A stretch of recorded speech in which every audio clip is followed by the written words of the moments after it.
사무엘상 12장 1절. 사무엘이 온 이스라엘에게 이르되 보라, 너희가 내게 한 말을 내가 다 듣고 너희 위에 왕을 세웠더니 이제 왕이 너희 앞에 출입하느니라. 보라, 나는 늙어 머리가 희었고 내 아들들도 너희와 함께 있느니라. 내가 어려서부터 오늘날까지 너희 앞에 출입하였거니와 내가 여기 있나니 여호와 앞과 그 기름 부음을 받은 자 앞에서 내게 대하여 증거하라. 내가 네 소를 취하였느냐? 네 나귀를 취하였느냐? 누구를 속였느냐? 누구를 압제하였느냐? 내 눈을 흐리게 하는 뇌물을 네 손에서 취하였느냐? 그리하였으면 내가 그것을 너희 앞에 갚으리라. 그들이 가로되 당신이 우리를 속이지 아니하였고 압제하지 아니하였고 네 손에서 아무것도 취한 것이 없나이다.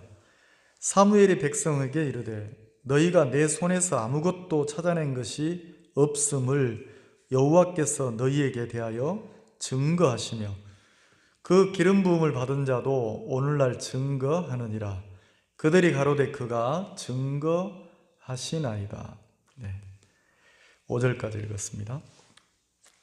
12장을 여러분들이 집에서 한번 읽어보시기 바랍니다. 전체를 읽고 내용을 설명하면 쉬운데 그냥 시간 때문에 짧게 읽었습니다.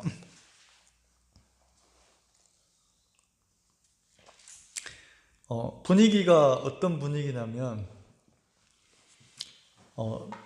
그 11장에서 사울이 암몬 왕 나하스하고 전쟁을 해서 승리를 했어요.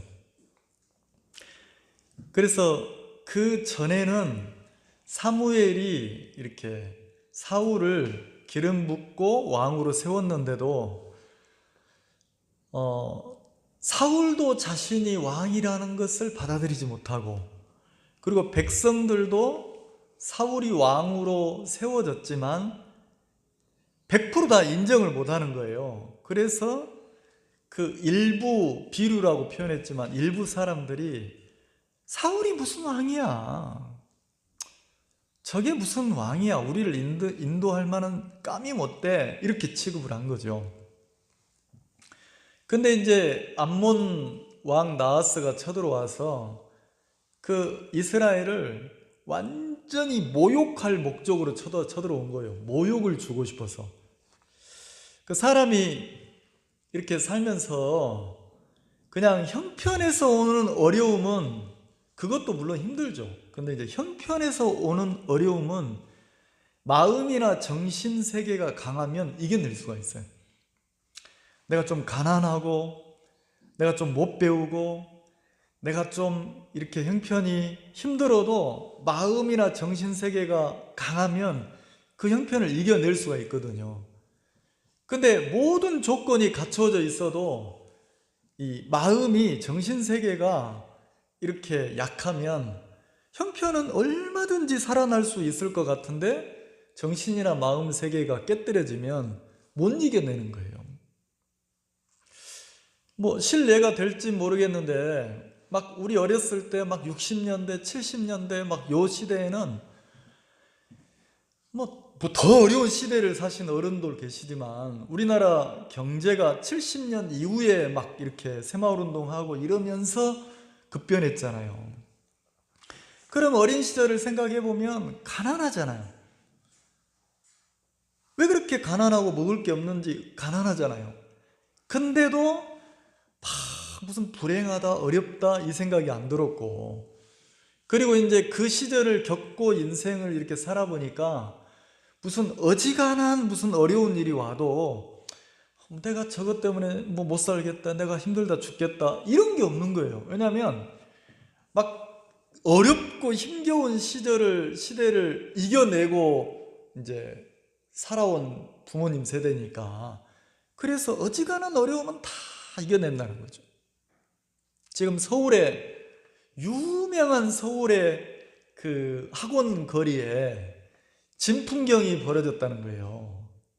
그 어떤 풍경이 벌어졌냐면, 학원 그러면 무슨 자격증, 무슨 대학 입시, 무슨 판검사, 고시촌, 이런 그런 학원에 젊은 사람들이 아예 이제 재수하고 막 다시 이제 도전하고 막 이런다고 학원촌에 젊은 사람들이 많아야 되는데 요즘은 전부 50대, 60대가 많다는 거예요.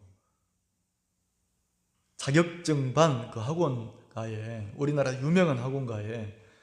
그래서 막 지방에서 KTX 타고 열차 타고 이렇게 올라와서 어떤 사람은 고시촌 방을 얻어놓고 막 이렇게 공부를 한다는 거죠. 왜 공부를 하냐면 이제 정년퇴직을 하고 나서 100세 시대잖아요. 근데 이제 무슨 연금이나 무슨 이렇게 이게 살아갈 수 있는 수준이 안 되니까 한 달에 한 200 이상은 이렇게 들어와야 되는데 그게 안 되잖아요. 그러니까 이분들이 뭐 하냐면 정년퇴직하고 나서 이제 그 자영업을 하자니 그것도 경기가 안 좋고, 그래서 재취업을 해서 이제 일을 하고 살아야 되는데 이제 자격증이 필요하니까 공부를 하신다는 거예요. 그래서 60대 막 이런 분들이 50대 후반, 60대 중반 이런 분들이 다시 공부를 하는 그런 진기한 현상이 벌어졌다는 거죠.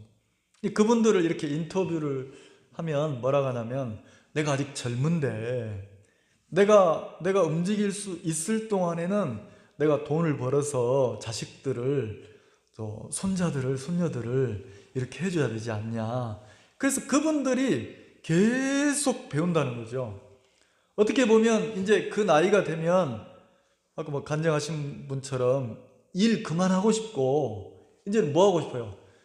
쉬고 싶을 건데 이제 요 60대, 50대, 60대 막 이런 분들이 60대, 70대 이런 분들이 우리나라 막 이렇게 그 경제를 이끌어온 세대니까 놀고는 못 사는 거예요. 놀고는. 제가 그 젊었을 때 그 개척교회로 작은 시골 교회로 이렇게 그 사역을 해보니까, 발령을 받아 사역을 해보니까 야, 기가 막히더라고요. 왜냐하면 시골 할머니들이 어떻게 사시냐면, 우리 부모님 세대들이 어떻게 사시냐면 진짜 손이 관절염이 와서 손가락이 다 휘어져요. 너무 일을 많이 해가지고 손가락이 제대로 된 손가락이 없는 거예요. 다 휘어졌는 거예요. 그리고 봄부터 가을까지 진짜 막 죽어라고 일을 하시는 거예요. 심지어는 어떤 모치는, 제가 이제 교회를 그 농번기철이 되면 너무 바빠서 이 할머니가 못 나오니까 제가 신방을 갔어요. 저는 한 번 안 나오면 이런 게 아니고 기다리다가 이제, 왜냐면 그분에게 여유를 줘야 되니까 2주 3주 기다리다가 이제 안 나오시니까 찾아가 봤더니 할머니가 허리가 굽었거든요. 허리가 꼽주처럼 굽었어요. 너무 일을 해서 설 수가 없어요. 허리를 들 수가 없는 분인데 집에 가보니까 안 계시는 거예요. 그래서 어디 가셨냐고 수소문을 해보니까 집 뒤에 고추밭에 고추를 딴다는 거죠. 그 뜨거운 오후에.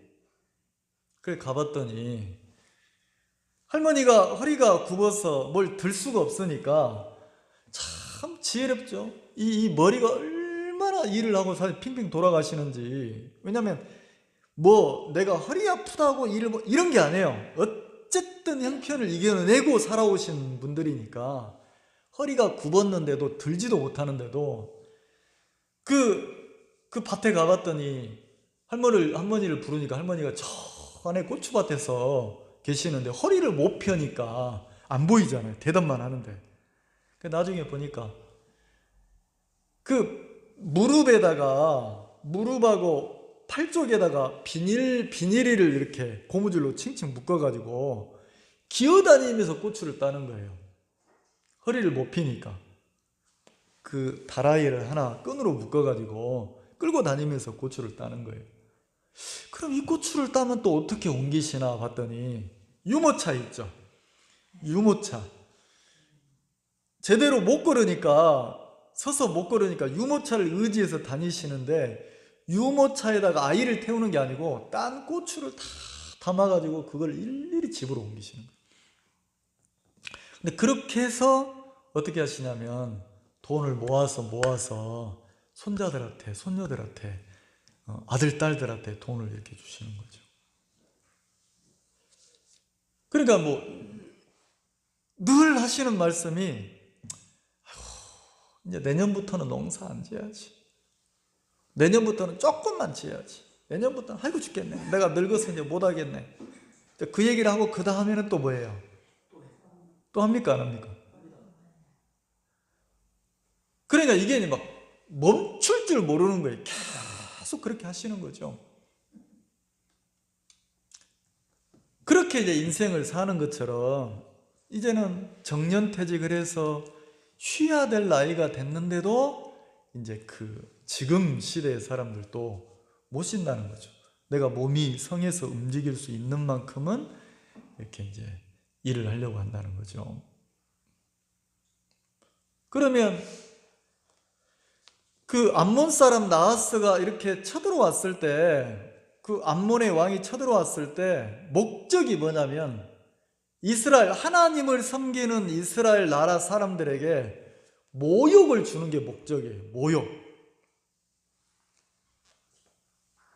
자, 그러면 반대로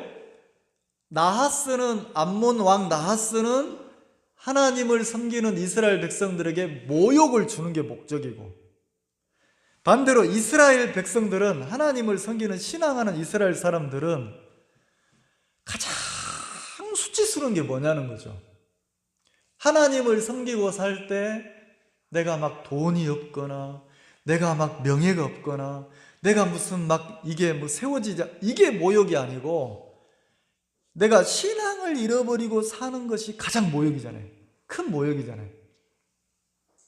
그러면 11장을 보면 11장은 어떤 분위기냐면 사울이 갑자기 화가 팍 올라와서 이스라엘 백성들에게 이렇게 소를 2마리를 각을 떠가지고 12조각을 내서 보냈다는 거예요. 그리고 나와서 전쟁을 하자. 그래서 암몬 사람과 전쟁을 했는데 어떻게 됐습니까? 이긴 거예요. 승리했단 말이에요. 자, 그러면 방금까지 막 자기들을 모욕하던 암몬 사람들이 암몬 왕 나하스를 전쟁에서 이겼으니까 그럼 이스라엘 분위기가 어떻겠냔 말이에요. 분위기가 완전히 축제 분위기예요. 축제 분위기. 승리했으니까. 방금까지는 자기들이 막 두렵고 떨리고 모욕을 당하다가 전쟁에서 승리를 했으니까. 근데 전쟁에 승리하고 나니까 백성들의 반응이 어떻습니까? 12절. 백성이, 11장 12절 한번 봅시다. 백성이 사무엘에게 이르되 사울이 어찌 우리를 다스리겠느냐? 한 자가 누구니까? 그들을 끌어내소서. 우리가 뭐 하겠나이다? 자, 누구 보고 지금 이야기합니까? 사무엘 보고. 사무엘은 이스라엘의 지도자잖아요. 사무엘이 이스라엘 선지자란 말이에요. 근데 사무엘 보고 뭘 요구합니까?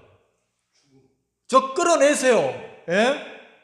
그 사람들 우리가 끌어내서. 누구 말하는데? 사울이 왕 되는 것을 반대한 인간들 잡아내세요. 죽입시다.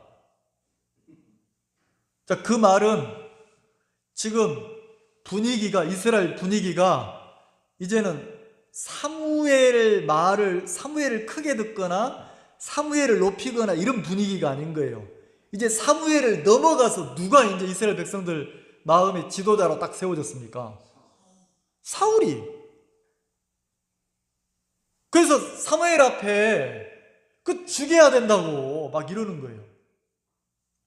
자, 그러면 전쟁에 승리하고 나니까 이스라엘 모든 사람들의 마음이 누구 쪽으로 쏠렸습니까?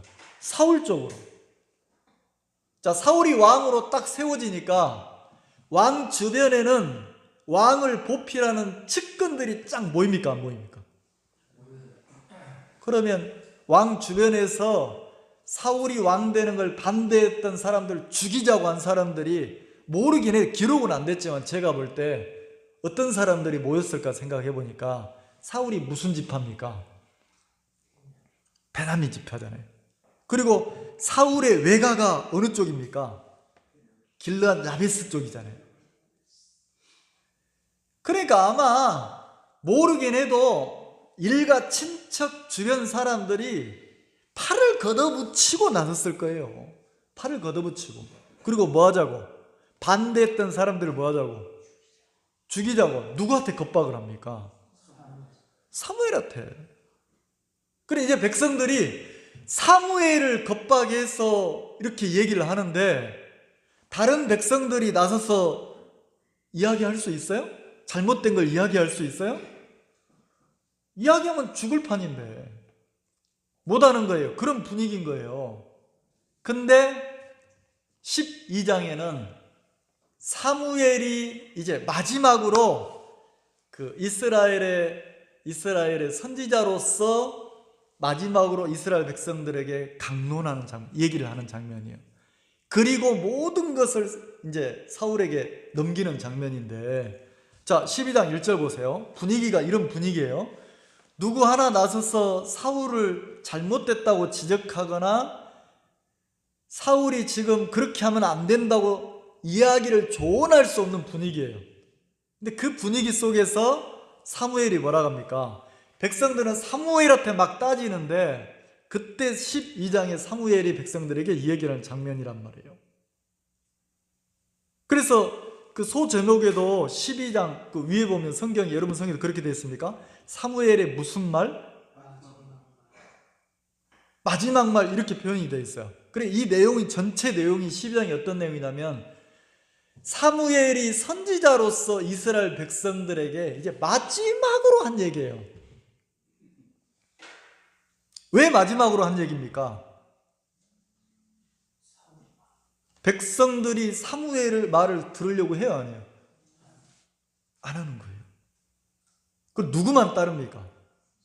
사울만 따르는 거예요.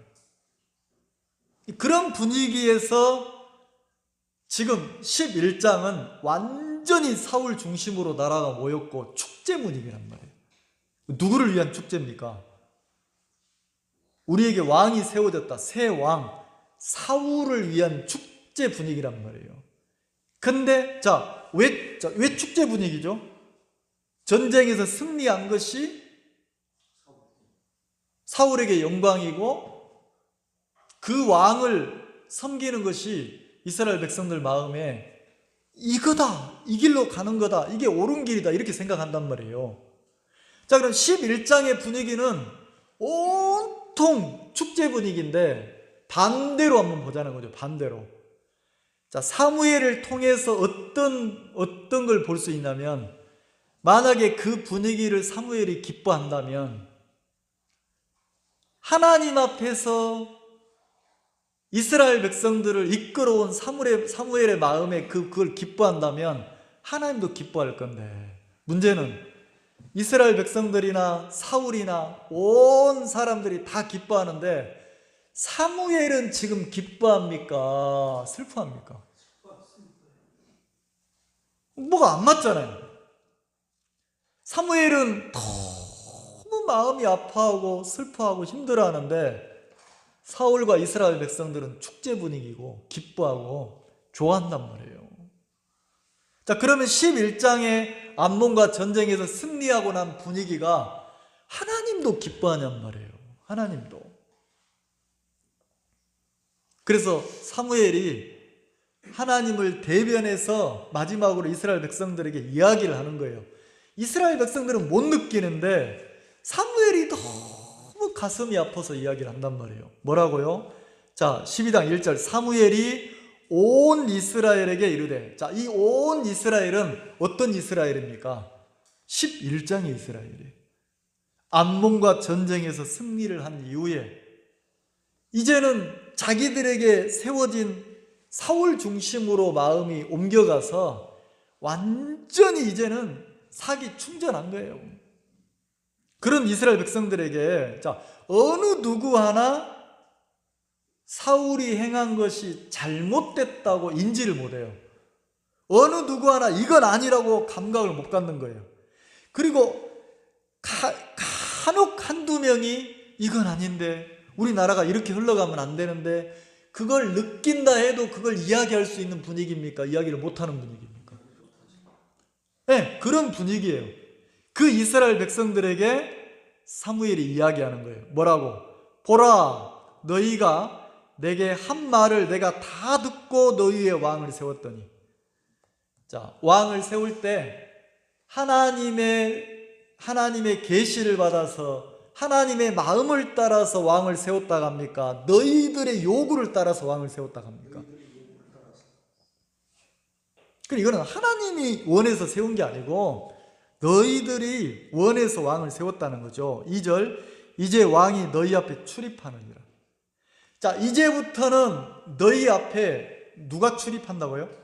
왕이. 자, 출입한다는 말은 다스린단 말이에요. 다스린단 말은 가르친단 말이에요. 이제 누구의 가르침을 받고 누구의 영향력을 받냐면 너희들은 이제 사울의 다스림을 받고 가르침을 받고 사울에게 이끌린다, 이렇게 말을 한다는 거죠. 보라, 나는 늙어 머리가 휘었고 내 아들들도 너희와 함께 있느니라. 내가 어려서부터 오늘날까지 너희 앞에 출입하였거니와. 어려서부터 오늘날까지 너희 앞에 출입했단 말은 내가 너희들을 다스리고 내가 너희들을 가르치고 내가 너희들을 이끌었다, 지금까지는. 근데 오늘로써 마지막이다. 자, 사무엘의 마음을 생각해 보면, 자, 언제 마음이 아픕니까? 부모 마음이. 내가 점점점 늙어 죽어도 내 사랑이 자식한테 계속 흘러 들어가면 행복해, 안 행복해요? 행복하죠?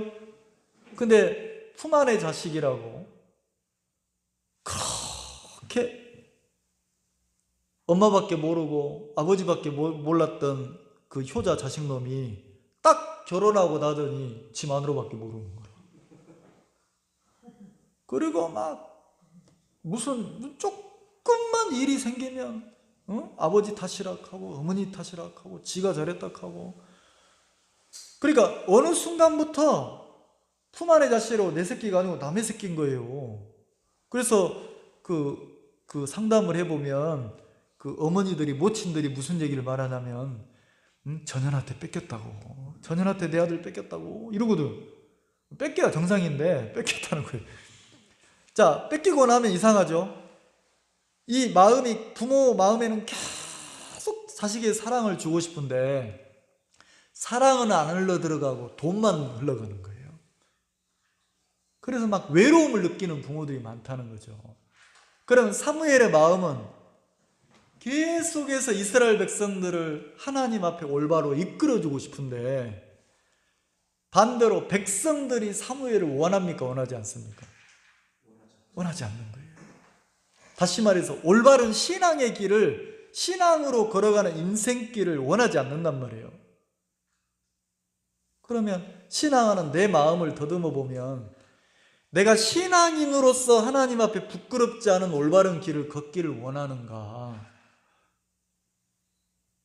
아니면 마치 내가 하나님이 계시지 않는 것처럼 사람으로, 인간으로, 세상 사람처럼 인생을 살고 싶기를 원하는가? 한 번씩 더듬어 보면 꼭 이스라엘 백성들처럼 내 마음이, 자, 신앙인으로 하나님 앞에 부끄럽지 않게 살려고 그 길을 걷는 것을 싫어할 때가 많다니까. 아무도 나를 인정해 주지 않고 세상이 나를 손가락질하고 무시해도, 한때는 이 세상 모두가 나를 버려도, 이 세상이 나를 버려도 세상과 하나님을 선택하라면 내가 하나님 한 분 있으면 되지 하고 진짜 세상을 등지고 하나님 앞에만, 내가 복음 앞에만 신앙하고 살 때가 있었단 말이에요. 근데 어느 순간 돌아서서 나를 점검해보고 사람들을 만나 얘기를 해보면 이제 하나님과 삶하고 딱 손에 올리면 많은 사람들이 입으로는 하나님 얘기하지만 자기 삶이나 자기 인생이나 나를 걱정하고 염려하는 쪽으로 마음이 치우친 사람들이 많더라는 거죠. 나도 그렇고. 그러면 이스라엘 백성들이 더 이상 올바른 신앙인으로 인도를 받고 지도를 받고 살려고 않는 거예요. 자기 앞에 세워준 왕을 섬기고 내 앞에 세워준 왕이 누구를 대신해서 싸우고 나를 대신해서 싸우고. 이제 그런 이스라엘 백성들에게 사무엘이 자기를 이야기하는 거예요. 자기. 내가 어려서부터 오늘날까지 너희 앞에 출입했다. 왔다 갔다 했단 말이 아니고 그 백성들과 함께 하면서 백성들을 가르치고 백성들의 마음을 하나님 쪽으로 이끌었다는 거죠. 근데 이제는 누가 너희들을 대변하고 이끌 거다? 사울이. 그러면서 뭐라고 합니까? 자기에 대한 자신을 백성들 앞에 자기 삶을 속을 확 뒤집어서 지금까지 살아온 인생을 백성들 앞에 사무엘이 자기라고 하는 인생을 백성들 앞에 까발리는 거예요. 드러내는 거예요.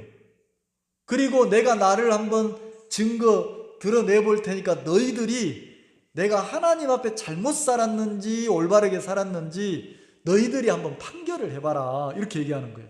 자, 3절 내가 여기 있나니. 자, 내가 어디 있다고요? 여기가 어디입니까? 너희들 앞에 내가 있다는 거죠.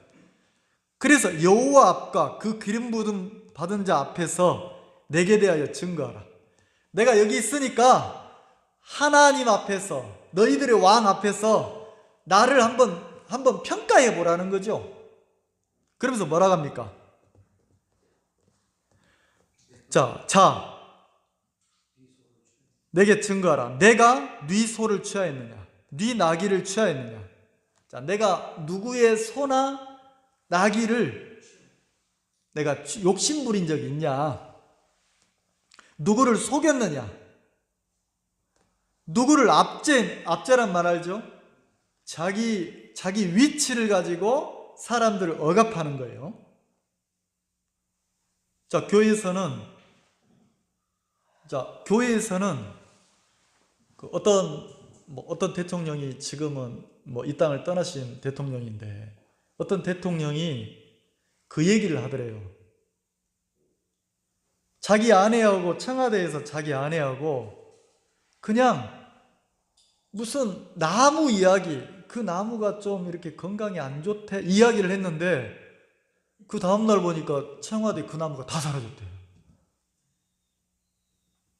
그래서 이 대통령이 무슨 생각했냐면 절대로 내 사견을 얘기하지 말아야 되겠다. 내 사견은 경호원들한테 참모들한테는 일이 되는구나. 그래서 임기 내내 자기 사견을 잘 얘기를 안 했다는 거예요. 자, 예를 들어서인데, 자, 그러면 교회 안에서는 누구 입김이 셉니까? 찬송 지휘하는 형제 입김이 세겠어요? 목사 입김이 세겠어요? 근데 자, 결혼해보면 남편이 말빨이 셉니까? 아내가 말빨이 셉니까? 아, 남편이 세요? 그런 집도 있지만 대부분 나이가 먹으면 먹을수록 남자들이 뭐합니까? 여자들한테 져요, 안 져요? 지죠? 남자는 머리지만 머리를 흔드는 것은 목이잖아요. 여자는 목이 하나잖아요. 그 대부분 제가 목회자들을 만나보면 사역하는 교회를 가보면 사모님들이 세요. 사모님들이 세서 어떤 교회는 사모들이 다 목회를 하는 거예요.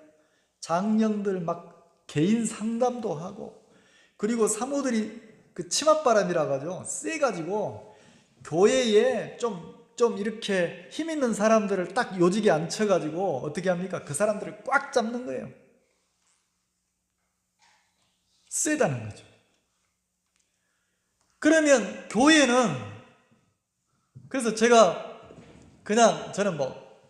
교회를 이렇게 남은 인생 동안 교회를 하면서 무슨 생각을 했냐면 하나님 앞에 올바른 교회를 하려면 첫 번째 뭘 해야 되냐? 내가 하나님 앞에 올바른 길을 걸어야 된다, 이 생각을 했어요. 그리고 두 번째 주의해야 될 게 뭐냐? 내 아내가 교회 안에 입김이 세면 안 되는구나. 그래서 내 아내가, 사모가 교회 안에서 그냥 구원받은 자매로 아무런 영향력을 행사할 수 없는 자매로 살았으면 좋겠다. 그래서 그렇게 교회를 이끌고 있는 거예요. 그래서 여러분들이 우리 교회를 나오면서 사모님이 저 봐라, 저 치맛발, 저 말발 센 거 봐라, 이런 거 느껴본 적 있어요? 없을걸요? 왜냐면 그러면 내가 용납이 안 되니까. 그래서 이게 진짜 이게 중요하다는 거죠. 그러면 사무엘은 뭐라고 합니까? 내가 너희들에게 압제한 적이 있냐 그랬어요. 그러면 백성들 위에 군림하면서 무슨 이렇게 권세를 가지고 어쩔 수 없이 말을 따르도록 이끈 적이 있다는 겁니까? 없다는 겁니까? 없다는 거예요. 없다는 거죠. 사무엘이 자기를 증거하는 거, 자기를 얘기하는 거예요. 내가 나를 얘기해 볼 테니까 너희들이 평가를 해봐라. 내가 누구 낙이나 소를 내가 훔친 적이 있냐? 내가 뇌물을 받은 적이 있냐? 내가 누구를 압제한 적이 있냐? 위치를 가지고 내가 뭐라 한 적이 있냐? 없다는 거죠. 그러면서 내 눈을 흐리게 한 뇌물을 네 손에서 받은 적이 있냐? 지금까지 자기 인생을 누구 앞에 딱 올려놨습니까? 백성들 앞에. 그리고 사울 앞에 딱 올려놨는 거예요. 평가해보라는 거죠. 자, 그리고 나니까, 자, 이상하죠? 사람들은, 팔은 어디로 굽어요? 나는 나에 대해서 관용하는 마음이 크잖아요. 나는 잘한 것 같고 희생한 것 같은데 집에 가보면 자식들이나 아내는 나를 어떻게 평가합니까? 아유, 지랄 맞을 인간. 저 인간 만나서 내 인생이 망했다. 이런 사람도 많단 말이에요. 자, 사무엘은 이렇게 얘기하는데 백성들이 사무엘을 이렇게 자기를 얘기할 때 백성들이 이거 웃기지 마시오. 당신이 무슨 소를 나귀를 안 취했다고? 우리 재산 많이 훔쳐갔거든. 우리를 안 속였다고? 많이 속였거든. 뭐 권을 가지고 일을 안 했다고?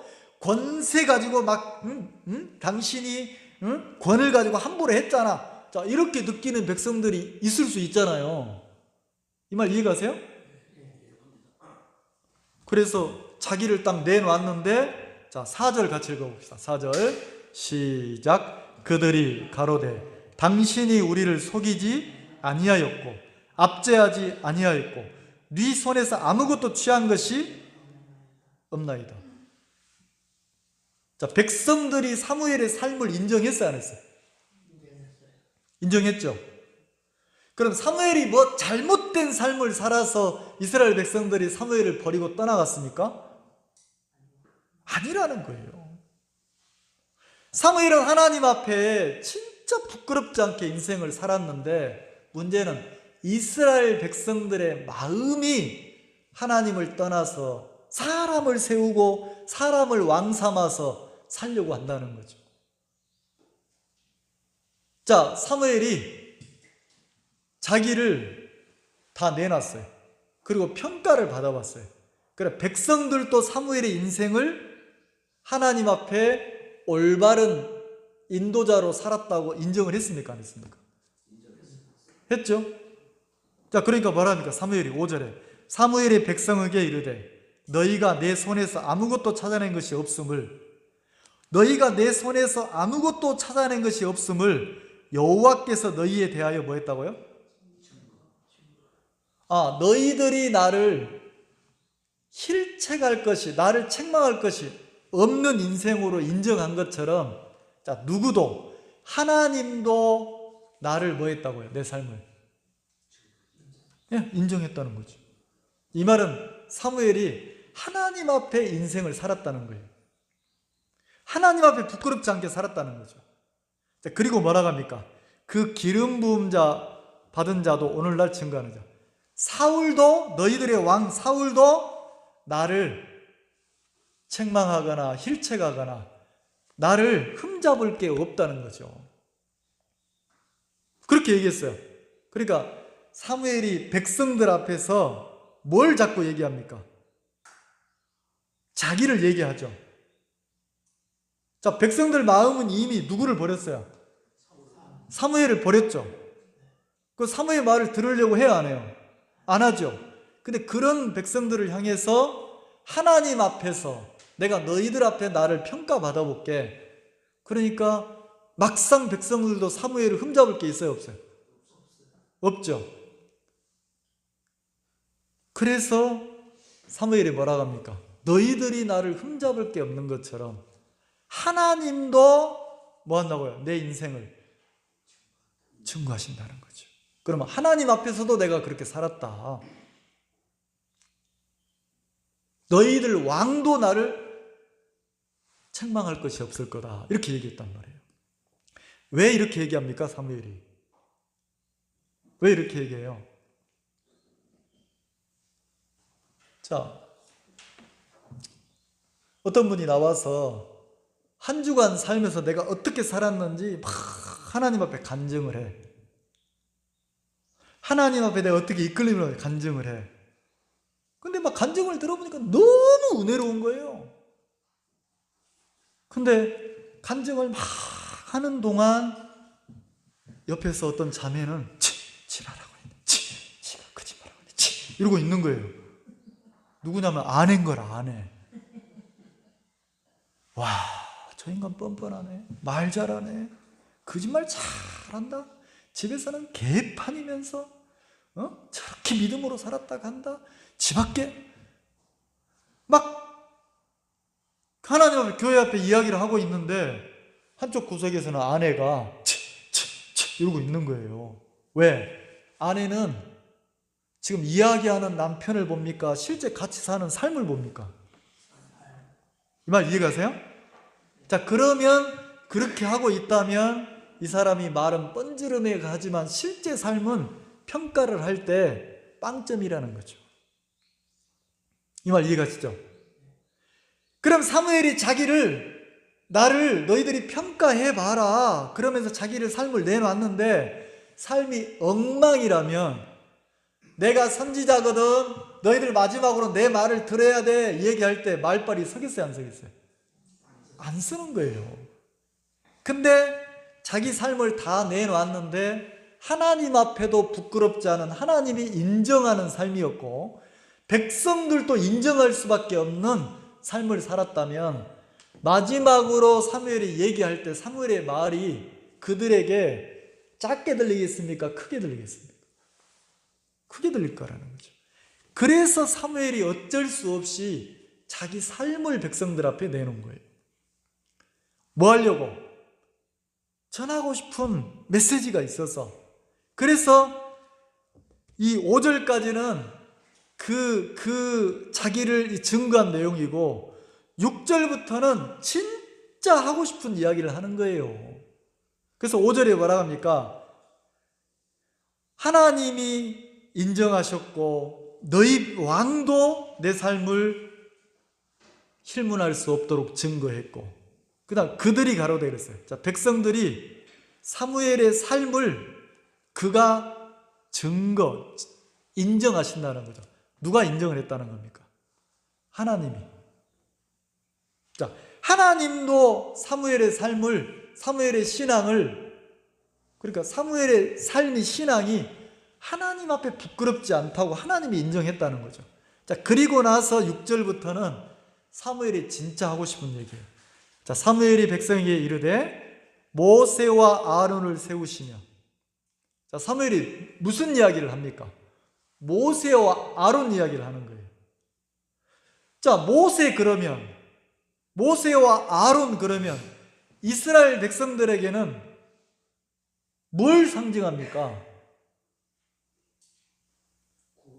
자기들을 애굽에서 출애굽시킨 인도자라는 거죠. 인도자. 자기들을 그 종생활에서 가나안 땅으로 이끌어낸 하나님의 선지자, 인도자라는 거죠. 그러니까 모세와 아론, 그러면 모세가 자기들을 이끌어냈습니까? 하나님이 모세를 세워서 자기를 이끌어냈습니까? 이스라엘 백성들 마음에는 모세, 아론 그러면 자기들을 그 노예 생활에서, 애굽의 종 생활에서 약속의 땅으로 이끌어낸 선지자라는 거죠. 갑자기 사무엘이 누구를 얘기합니까? 모세와 아론 얘기를 하는 거예요. 모세와 아론을 세우시며, 누가 세웠어요? 하나님이. 너희 열조를 애굽 땅에서 인도하여 내신 여호와시니. 자, 누가 했다? 여호와께서 그렇게 하셨다. 그러니까 7절, 그런즉 가만히 있었으라. 여호와께서 너희와 너희 열조에게 행하신 모든 의로운 일에 대하여 내가 여호와 앞에서 너희에게 담노라니. 하나님이 어떻게 우리 조상을 이끌어 오셨고 하나님이 우리를 어떻게 이끌어 하셨는지 내가 이야기하겠다는 거예요. 자, 이 이야기를 하고 싶어서 자기의 삶을 백성들 앞에 이렇게 내놨다는 거죠. 이 말 이해가시죠? 자, 그래서 8절에 같이 읽어봅시다. 내가 얘기하겠다 그러면 백성들하고 담론, 변론하겠다는 거예요. 왜? 백성들 마음이 하나님 앞에 너무 멀어져 있으니까 이제 하나하나 부딪혀 싸워서 얘기를 한다는 거죠. 그래서 야곱이 애굽에 들어간 후에 너희 열조가 여호와께 부르짖음에 여호와께서 모세와 아론을 보내사 그 두 사람으로 너희 열조를 애굽에서 인도하여 내가 이곳에 이르게 하였으나. 똑같은 얘기를 하죠. 하나님이 약속의 땅 가나안으로 애굽의 종생활 하던 데서 너희를 이끌어냈다. 누가? 여호와께서. 그래서 6절부터 12절까지는 여호와께서 계속 나오는 거예요. 9절, 그들이 그 하나님 여호와를 잊은지라. 하나님이 분명히 모세와 아론을 통해서 이끌어냈는데, 야곱의 자손이니까 애굽에 들어갔던 야곱의 자손들이 60만 대군이 돼서 이제는 여호와께서 이끌어냈죠. 근데 이스라엘 백성들이 그 애굽에서 종생활에서 벗어났는데도 그 다음에 여호와를 하나님 앞에 살았습니까? 잊어버렸습니까? 이걸 이제 우리로 말하면 우리가 사단의 종이 돼서 죄 속에서 죄의 종이 돼서 살았는데 우리가 하나님의 은혜로 복음을 듣고 죄에서 벗어나 구원을 받았어요, 안 받았어요? 구원을 받았다면 이제부터는 어떤 인도를 받아야 됩니까?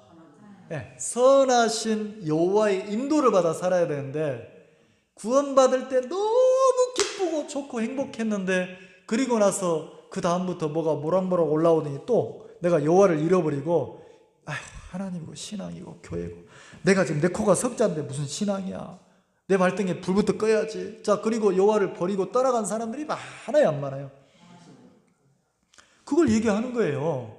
그래서 9절, 그들이 그 하나님 여호와를 잊은지라.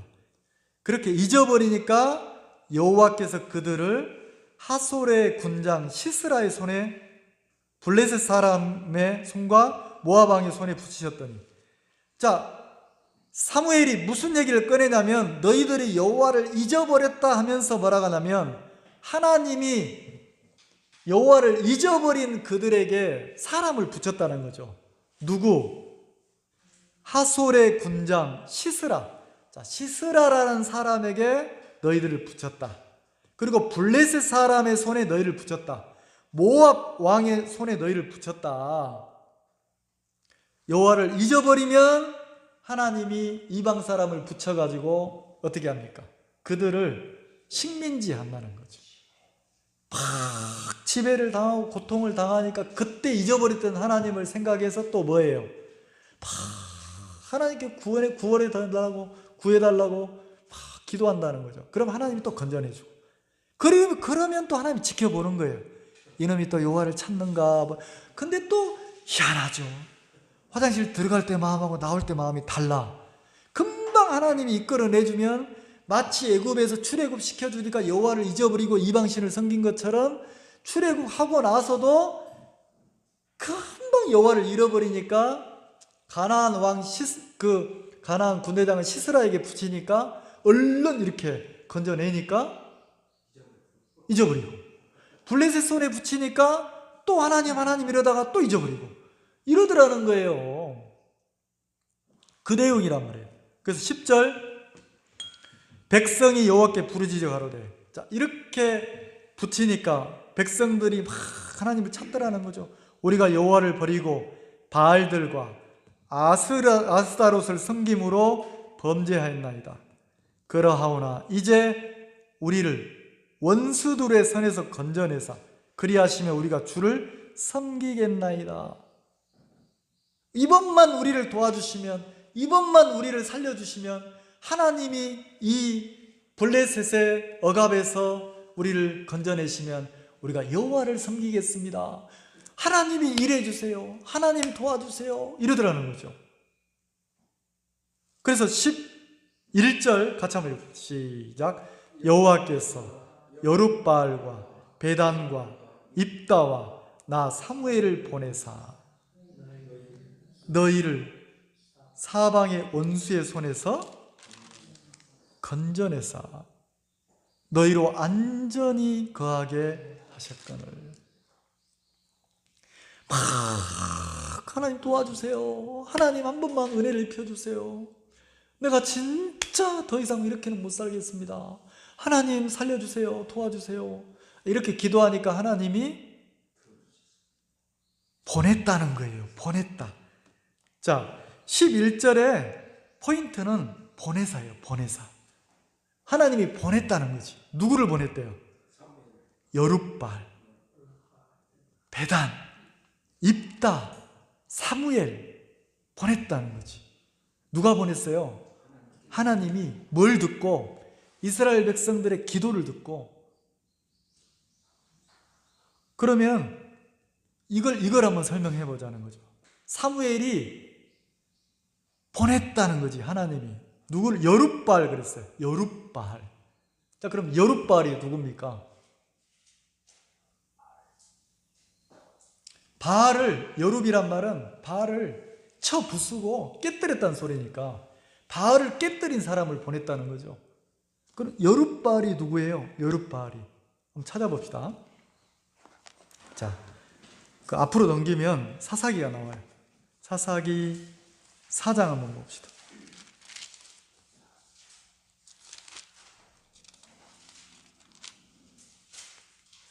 사사기 6장, 죄송합니다. 6장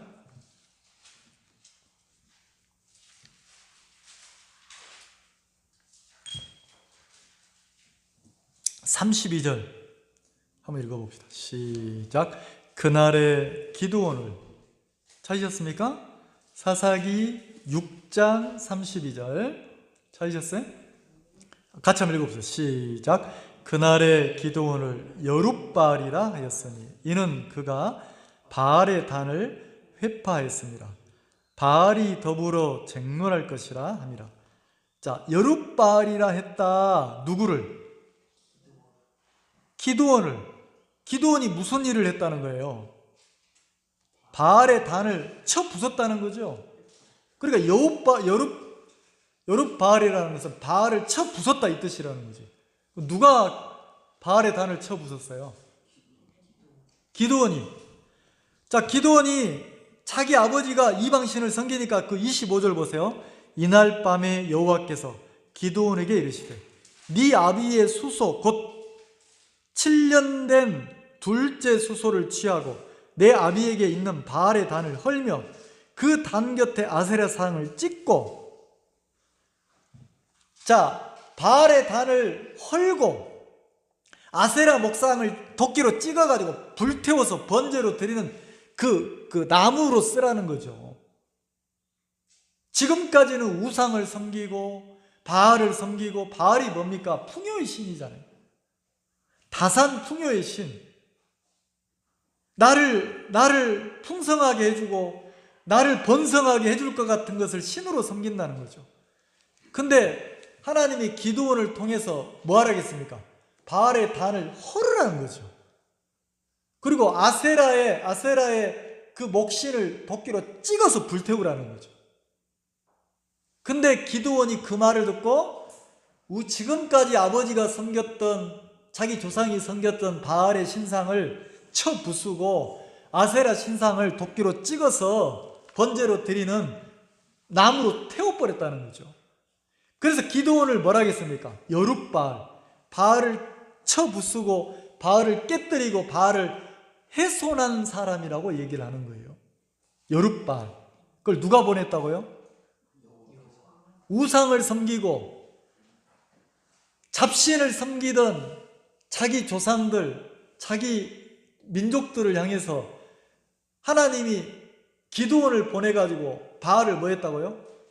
깨뜨려. 하나님 아닌 것을 섬기고 사는 그것을 회파하고 쪼갰다는 거죠. 여룻바알. 그걸 누가 보냈다? 하나님이. 자, 그러면 우리가 조금만 더 생각해 봅시다. 여룻바알이 누구예요? 기드온이잖아요. 이 말 이해가세요? 사무엘은 지금 여룻바알을 보냈다는 거예요. 우리 조상들에게. 몇 년 전에 그 사사시대니까, 같은 사사시대니까. 그럼 여룻바알, 기드온이 바알을 쳐 부쉈다. 아세라상을 찍었다. 그러니까 지금까지 우리가 섬겨왔던 우리 마음의 신으로 자리 잡았던 바알을 누가 깨뜨렸습니까? 누가 해파시켰어요? 기드온이. 그 기드온을 누가 보냈어요? 여호와께서. 자, 그럼 지금 사무엘의 마음이 뭔지 아시겠어요? 너희들의 마음이 지금 우리 조상처럼 하나님 아닌 것을 섬기려고 잘못 흘러가고 있다는 거죠. 이 말 이해가세요? 그럼 기드온 그러면. 자, 그리고 여러분들이 6장을 읽어보면 이렇게 하나님이 이야기를 했을 때 바알을 쳐 부쉈는데도 하나님이 기드온 보고 뭐라 하겠습니까? 기드온 보고 내가 미디안 사람들의 손에서 너희 백성을 내가 구원해 낼 건데 너를 통해 구원해 낼 거다. 기드온을 보고 뭐라 합니까? 큰 용사요 그랬단 말이에요. 누가? 하나님이. 무슨 용사? 큰 용사. 근데 큰 용사라고 할 때 기드온이 뭐하고 있었어요? 밀 타작하고 있어요. 밀 타작. 여러분 밀이나 보리 타작 해봤어요? 저는 해봤어요. 많이 해봤어요. 어릴 때. 자, 밀이나 보리는 특징이 뭐예요? 까칠까칠해요. 온몸이 까칠까칠하거든요. 밀이나 보리는.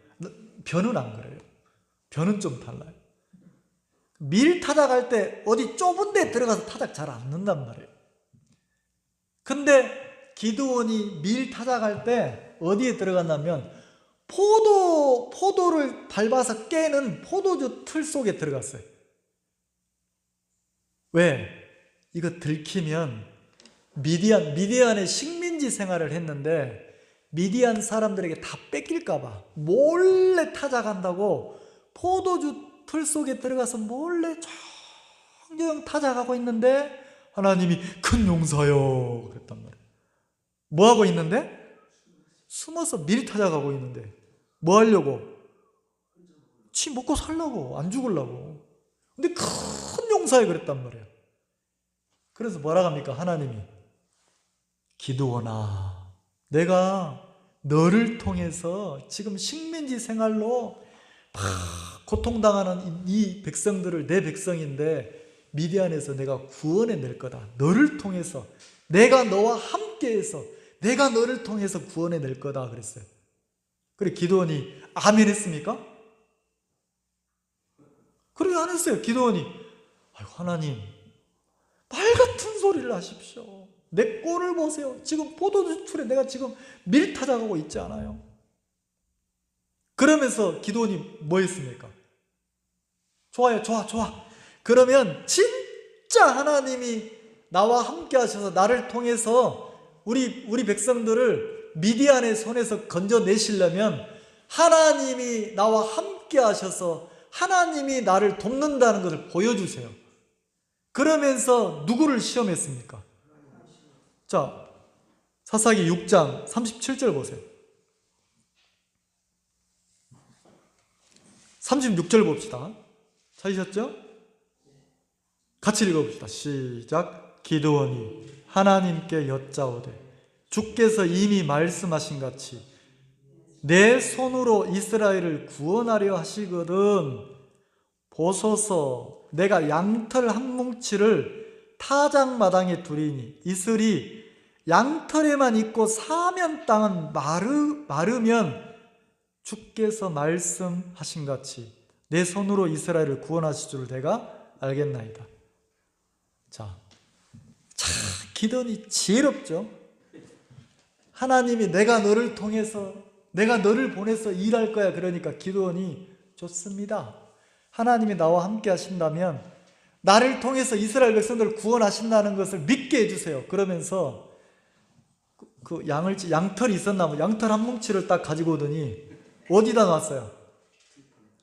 마당에다 딱 놨어요. 마당에 놓고 뭐라고 합니까? 하나님, 요 양털 뭉치만 이슬이 내려서 촉촉히 젖게 하고 나머지 양털 주변의 땅은 뭐 하라고요? 뽀송뽀송뽀송 말라 있으면 하나님이 나와 함께 하시고 하나님이 나를 통해 일하실 것을 내가 믿겠습니다. 당신 말대로 당신이 나를 보냈다고 믿고 내가 싸우겠습니다. 이랬단 말이에요. 그 말은 있을 수 없는 일이야 이 소리예요.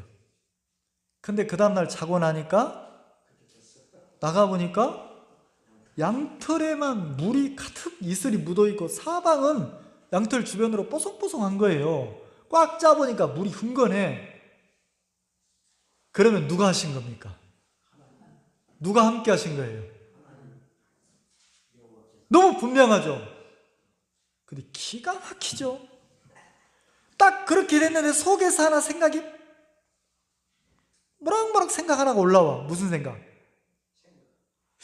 이거 갖고는 안 되지. 우연일 수 있지. 우연일 수 있잖아. 그래서 기드온이 뭐라 했습니까? 다시 기도했어요. 하나님, 내가 한 번만 더 하나님을 시험하게 해주세요. 그리고 뭐라고요? 이번에는 반대로 해주세요. 반대로. 양털 한 뭉치만, 이 양털만 뽀송뽀송하고 젖어있는 양털만 뭐 하라고요? 뽀송뽀송하고 양털 주변으로 이슬이 가득 내리게 해주세요. 자고 일어났는데 어떻게 됐어요? 양털 주변으로 사면으로 다 이슬이 가득 내렸는데 양털만 뽀송뽀송한 거예요. 그러면 더 이상 변명할 수 있어요, 없어요? 자, 그럼 하나님 편에서는 기드온과 하나님이 함께 한다는 걸 정확하게 보여주셨어요, 안 보여주셨어요? 그러면 내가 너와 함께해서 너를 통해 내가 일할 거라는 것을 너무도 분명하게 기드온에게 보여줬어요, 안 보여줬어요? 보여줬죠? 그럼 기드온이 두려워할 것 없이 나가서 싸워야 돼, 안 싸워야 돼요? 싸워야 되죠. 근데 어떻게 했습니까? 자, 이제 나가서 싸우자 하니까 몇만 명이 모였습니까? 32,000명이 모였어요. 32,000명이. 미디안과 싸우려고 32,000명이 이스라엘 백성들이 모였단 말이에요. 근데 하나님이 뭐라고 합니까? 기드온 보고 너무 많다. 너무 많다. 그럼 뭐가 많다는 거예요? 이 전쟁에서 내가 너를 도와서 승리하면 너나 백성들 마음에 아이고 우리가 힘내서 죽으라고 싸웠더니 승리했네? 자, 우리 마음에는 누가 했다는 마음이 자꾸 올라와요. 내가. 저 빌딩에 내가 노가대 하면서 벽돌 쌓았는데 완공돼서 준공식을 하고 막 그 상가들이 입주했어, 빌딩에. 그 벽돌 쌓은 사람이 지나가다 누가 저 빌딩 지었다고 합니까? 내가 지었다고 하잖아요. 벽돌 몇 장 쌓고 내가 지었다고 하잖아. 그럴까봐 하나님은 당신이 일을 했는데 이 기드온이 자기가 싸워서 용맹하게 싸워서 이겼다고 할까봐 너무 많다는 거예요. 그래서 군대를 줄여라. 내가 너와 함께 할게. 기드온과 함께하는 하나님을 보여주고 싶었어요. 그래서 기드온 보고 무섭거나 두렵거나 떨린 사람은, 돌아가고 싶은 사람은 다 돌아가라는 거지, 다. 그래서 몇만 명이 돌아갔어요? 그 7장 3절에 보면 백성이 2만 2천 명이 돌아갔다고 했어요. 돌아간 백성이 2만 2천 명. 자, 3만 2천에서 2만 2천이 돌아갔으니까 몇몇 명 남았어요? 10,000명 남았어요. 10,000명. 근데 기드온의 마음이, 백성이, 군사가 많다가 줄어드니까 불안하겠어요? 안 불안하겠어요? 불안하죠? 근데 하나님이 또 뭐라고 하냐면, 기드온아, 아직도 많다. 아직도 많다. 근데 이 기드온은 지금 표면적으로 뭐한 사람이에요? 바알을 깨뜨렸어요. 우상을 쳐 부수고 쪼갠 사람이에요. 근데 기드온의 마음에는 하나님만 의지하는 게 아니고 자꾸 하나님을 시험하는 마음이 있는 거예요. 그래서 하나님이 많다고 하면서 뭐라고 하냐면, 자, 내가 시키는 대로 해라. 그러면서 계곡물에, 호수의 물을 백성들이 먹을 때 고개 쳐박고 얼굴 쳐박고 벌컥벌컥 물을 마시는 사람은 다 돌아가게 하고, 혹시라도 이 순간에 적이 올지 몰라. 잘못하면 죽을 수 있어. 두리번 하면서 무서워가지고 손으로 물 떠가지고 물 먹으면서도 불안해서 적군이 오는가 안 오는가 쳐다보는 사람만 선택하라는 거예요. 근데 호수에 갔는데 물을 갈증나서 백성들이, 군사들이 물을 먹는데 다 고개 쳐박고 물 먹는 거라. 근데 300명만 불안해가지고, 그 순간에도 무섭고 불안해가지고 막 들짐승처럼 불안해가지고 막 그렇게 두리번 해서 개처럼 물을 핥아먹었다 했어요.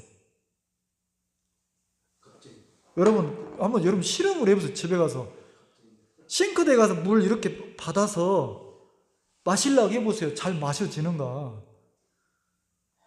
이렇게 되고 있으면 줄줄 샌단 말이에요. 그럼 어떻게 먹어야 돼요? 빨리 먹어야 돼, 빨리. 그래야 한 모금이라도 더 먹을 수 있어. 근데 개처럼 핥았다겠어요. 제가 흉내를 내볼까요? 개는 어떻게 하면 혀를 내밀어서 혀로 물을 이렇게 먹잖아요. 그러면 혀로 물을 적셔서 올리는 순간 물이 들어갑니까? 쏟아집니까? 이 말 이해가세요? 그럼 300명은 왜 그렇게 했어요? 잘못하면 죽는 거예요. 자기 미디안이 막 모래알처럼 많으니까. 그리고 자기 생명의 위협을 느끼고 죽을까봐, 지금으로 말하면 극A형이야. 극A형. A형은 막 소심하고 막 이런다 하잖아요. 내성적이고. 극A형인 거야. 자, 그러면 하나님이 누구를 선택하라고 했어요? 개처럼 손으로 물을 떠서 핥아먹는 사람만 데리고 오라는 거죠. 근데 몇 명이에요? 300명. 자, 10,000명에서 300명 빼면 몇 명이 돌아갔어요? 9,700명이 탈락이야. 자, 이제 기드온과 함께하는 300명은 어떤 사람입니까? 용맹한 사람입니까? 자, 나를 따르라 이런 사람입니까? 아니에요. 불안하고 무섭고 떨리고 이런 사람이에요. 그러니까 꼭 누구 같아? 기드온 같아. 숨어서 밀타작하고 하나님을 시험하고 또 시험하고 누구 같아? 나 같은 거예요, 나. 근데 하나님이 그 300명과 기드온과 함께 하면서 미디안을 포위해서, 진짜 막 바다에 모래 같은 미디안을 포위해서 어떻게 하라고 합니까? 딱 준비하래. 항아리하고 횃불하고 나팔하고 준비하래. 항아리, 횃불, 나팔. 횃불을 어디에 숨기래요? 항아리 속에다가. 그리고 신호를 주면 항아리를 다 깨뜨리라는 거지. 항아리가 깨지면 뭐가 나옵니까? 빛이 나오잖아요. 불이. 그리고 나팔을 부르래요. 여호와를 위하여, 기드온을 위하여. 이렇게 자기 할 것 아무것도 없어. 항아리만 깨뜨리고 나팔만 불고 소리만 지르면 돼. 그러면 하나님이 역사에서 미디안 군사들이 서로 찌르고 죽게 한다는 거죠. 이렇게 해서 승리를 했어, 안 했어? 했죠? 자, 그리고 본문에 다시 돌아가 보면 이게 누구예요? 여룻발. 자, 여룻발이 누굽니까? 그러면 여룻발 윗고루, 기드온 윗고루, 기드온 그러면 누가 생각이 나야 됩니까? 누가 일했어? 미디안의 그 압제에서, 미디안의 식민지에서 누가 우리를 구원해냈다? 기드온이 했습니까? 여호와가 했습니까? 기드온을 통해서 누가 했어요? 여호와께서. 그 다음에 누구라 했습니까? 배단. 그리고 1에 보니까 70인 역본에는 뭐라고 했어요? 바락 그랬어요. 바락. 자, 그러면 이 배단이 거기도 똑같이 그 앞부분 사사기 4장 한번 봅시다.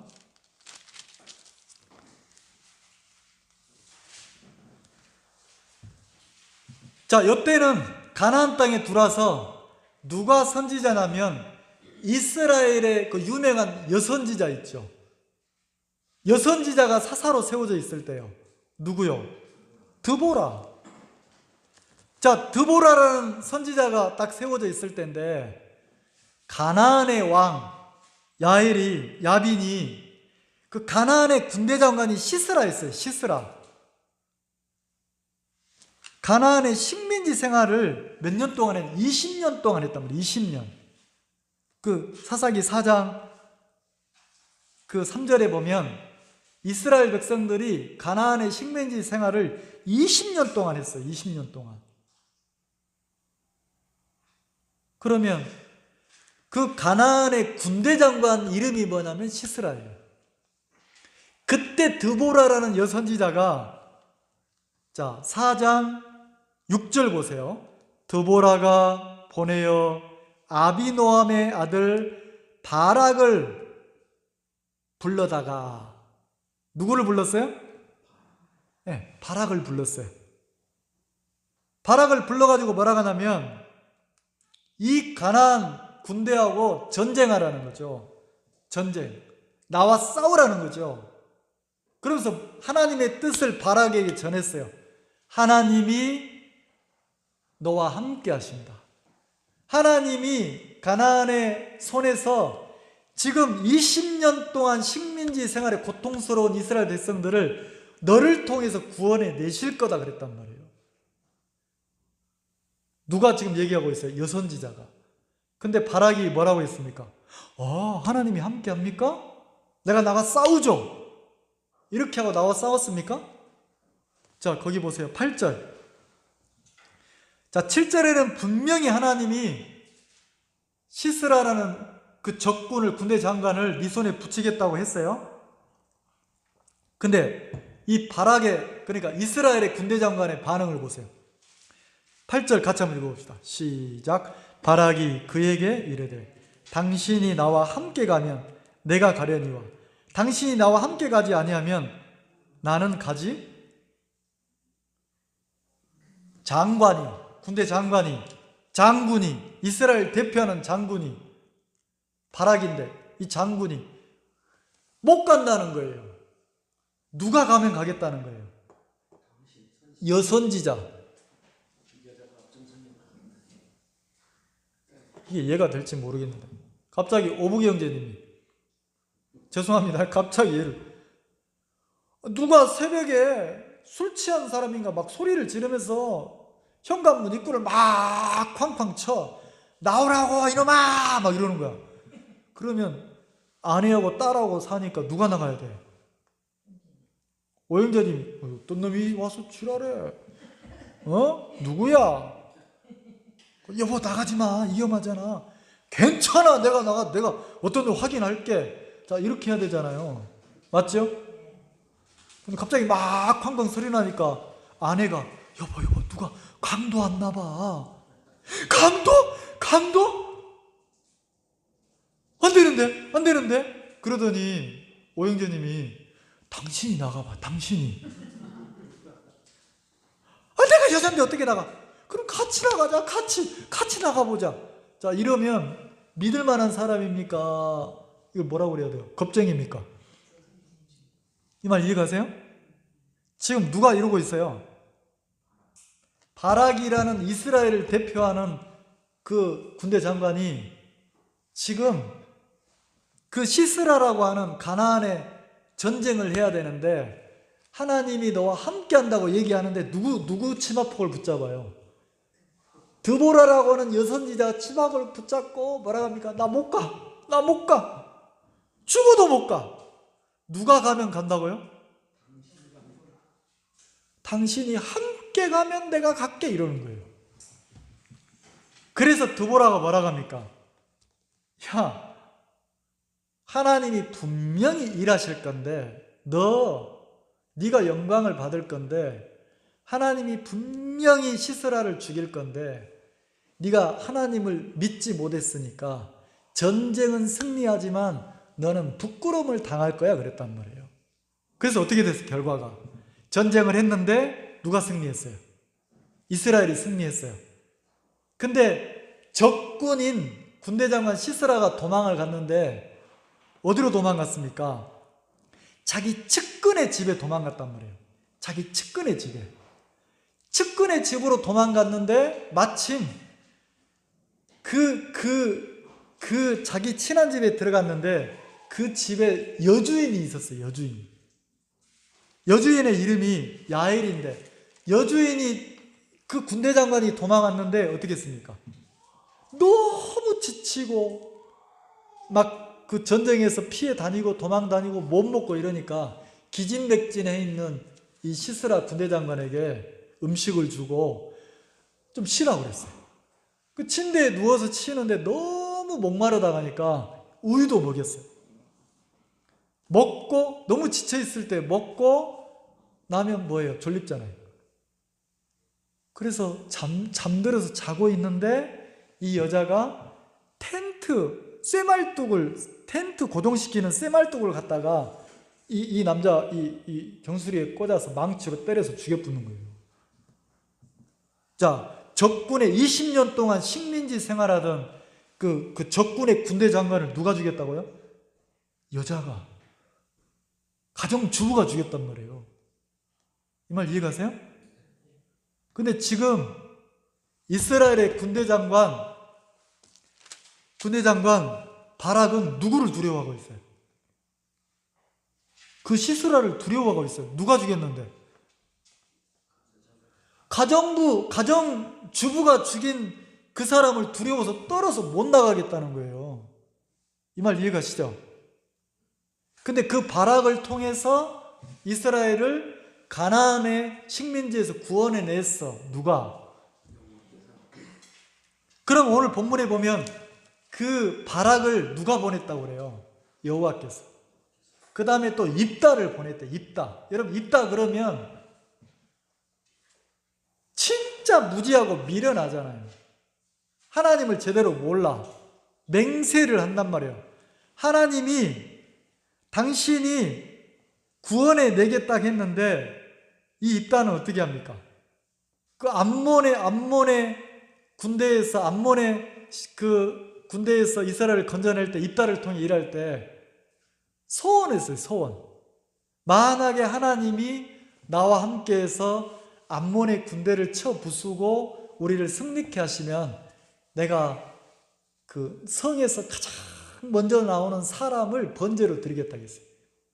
근데 아버지가 승리했다는 소식을 듣고 누가 뛰어나왔어요? 그게 맞죠. 딸은 딸인데 무슨 무남, 동녀, 외동, 딸 그랬어요. 그러니까 하나밖에 없는 딸이에요. 근데 그 딸을 번제로 드렸다니까.